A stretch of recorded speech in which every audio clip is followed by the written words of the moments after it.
War II is receding further and further back into history. But for the veterans of the conflict who lived that history, what they experienced is still part of their lives and memories today. In tonight's Eye on Keloland, Dan Santella sits down with local World War II veterans to learn about their worlds then and today.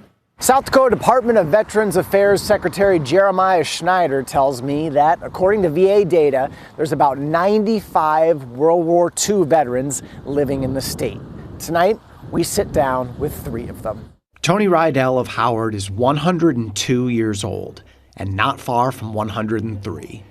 Definitely didn't expect to be here this long.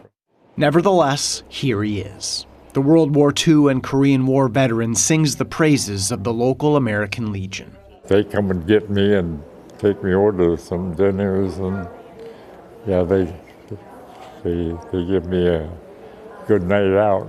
Not far away in Mitchell is 98-year-old Bill Thompson, who never saw these years coming. I never thought I would live to be 30 years old. When one of them airplanes starts shooting at you, you know, I never thought I'd live to be 30 years old. I actually didn't. Thompson served in the Korean and Vietnam Wars in addition to World War II. His vision isn't what it once was, but he's still reading. They send me these cassettes with books on them, and I put them in and listen to a book. I read a book a day. He appreciates the life he's still busy living. I didn't come here to sit in a soft chair down there and wait to die. I come here to finish out my life, and that's what I'm going to do. Like Thompson, Doug Starr of Sioux Falls served in the Pacific Theater in World War II, when islands captured by the Japanese were his mission. We had to go up there and get it back.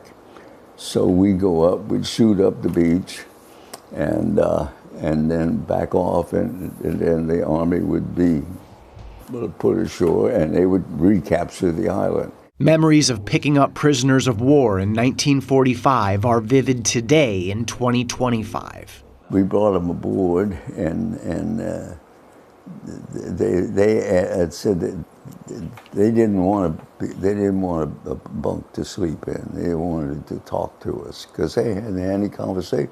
What would they talk about in the POW camp? There was no subject to talk about, because they didn't know what was going on. Vivid, too, are memories of survival in Italy for Rydell. We're going across this field, and I heard this pop. Well, the guys with me hit the ground right away. He received a Purple Heart for his service in these harrowing moments. I hit the ground, but the mortar shell landed close and I got shrapnel on this side. And they took a little piece of it out of my head. That's why I'm so goofy now. Today, the 99-year-old Starr spends time visiting seniors in retirement homes. Sitting there for about an hour and a half, and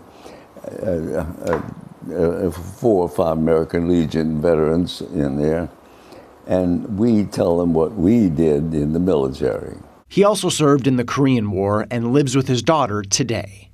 Last week we went to 3 places, and then next week we're going to have 2 on my schedule, and they may call in another one. Starr, Rydell, and Thompson have 3 centuries of life among them, but they're not done.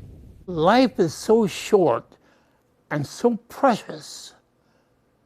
You know, you should live every moment you possibly can and make it enjoyable to you. Make life enjoyable to you. With Eye on Keloland, I'm Dan Santella. Rydell will turn 103 in October, Starr will turn 100 in November, and Thompson will turn 99 next April.